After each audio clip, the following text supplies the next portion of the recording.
This is a video about the lazy way of making compost. There are lots of complicated methods that you can use to make compost with the proper ratios of carbon and nitrogen and dry materials and wet materials, but my method is just to be super lazy and throw things into a pile, so I'm going to share with you how I do that. My concern with making compost is keeping all of the scraps from cooking and from the yard waste from being wasted and getting organic material back into my garden. So one of the materials that I use is a simple plastic bucket, and I keep it in the kitchen, and anytime I'm cooking I throw eggshells or the bad leaves of cabbages or the peels of pumpkins into the bucket, and then once the bucket is full or it starts to get moldy or fruit flies start coming out, then I bring it outside and pour it into the compost pile. And the compost pile is behind me. I'll show you a close-up view of it in a little bit. There are lots of good things that you can put into your compost pile, which I put into my compost pile.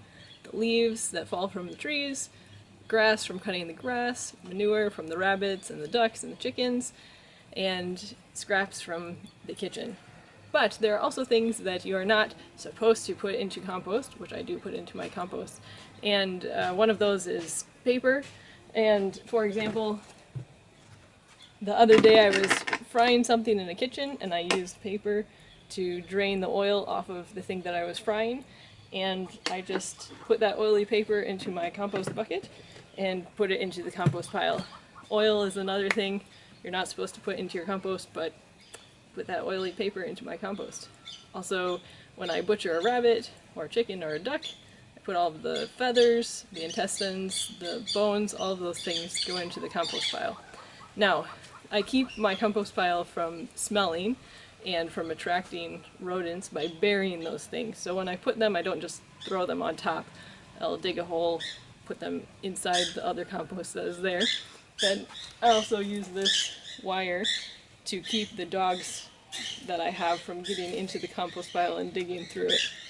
So that's how I put the things that you're not supposed to put into compost. Here's my compost pile. Again, you can see that it is blocked on both sides by this wire mesh. And I have kind of two piles in there. So the one that is closer here, that's short, that is the fresh compost that gets tossed in there. Then the one in the back is the part that is older. And so once this part in the front gets really full, then the other part is relatively close to being ready to be sifted. But at worst I can just push that over on top of the new ones and then start a fresh pile from that side.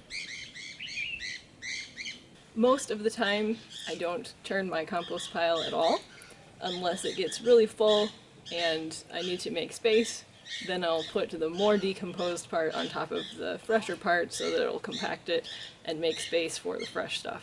But for the most part, I don't really touch it. And when I wash clothes, I do it by hand and I use the water from washing and pour it into the compost pile, but otherwise I don't put any water into the compost pile. I just let it decompose on its own. Then, when it's time to sift the compost, you need something to be able to sift it. So this is the less lazy part of my compost pile. I have this frame, and it's got a lightweight wire mesh and then a heavier one to support that, and you can just pour a scoop of compost on this and put it over a wheelbarrow and shake it through to be able to get out all of the big pieces, and then toss the parts that are too big back into the compost pile, and then the fresh one is ready to put onto the garden. I have a handful here of my lazy compost, and it's not 100% everything broken down, but it's pretty small and it's much nicer than the sandy soil that is usually in my garden. And I'll give you a close-up view of it as we close. There it is, lazy compost.